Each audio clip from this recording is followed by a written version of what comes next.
د حقیقت غږ چینل درنو لیدونکو سلامونه. وخت مو په خیر. پام وکړئ د دې مهال تازه او مهمو خبرونو ته. طالبانو په یو اعلامیه کې د پاکستاني پوځ لخوا د تحریک لبیک پاکستان پر غړو ډزې غندلې دي او خپله خواشیني یې ښودلې ده. اعلامیه کې ویل شوي دغه معترضینو غوښتل دغه اعتراض له لاهور تر اسلام آباد پورې ورسوي او د هغه هیواد له قانون سره سم مظاهرې وکړي، خو د پاکستاني پوځ لخوا پرې مخامخ ډزې شوي دي چې له امله یې خلکو ته خورا درانه ځاني او مالي زیانونه اوښتي دي. د طالبانو اعلامیه کې ویل شوي موږ د ملکي خلکو پر وړاندې د دغه راست او تریخوالي او مرګ ژوبلې له امله سخت خواشیني او متاثره شوي یو.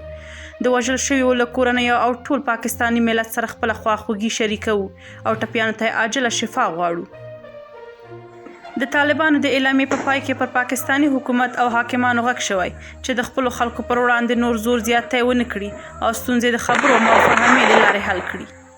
د تحریک لبیک پاکستان پر غړو د پاکستان پوځ ډزو کې له 300 څخه زیات کسان وژل شوي او ان د ځینو جسدونه هم سوځول شوي دي. د طالبانو د اعلامیې په پای کې پر پاکستاني حکومت او حاکمانو غږ شوی چې د خپلو خلکو پر وړاندې نور زور زیاتی ونه کړي او ستونزې د خبرو او مفاهمې له لارې حل کړي. د تحریک لبیک پاکستان پر غړو د پاکستان پوځ ډزو کې له 300 څخه زیات کسان وژل شوي او ان د ځینو هغو جسدونه سوځول شوي دي.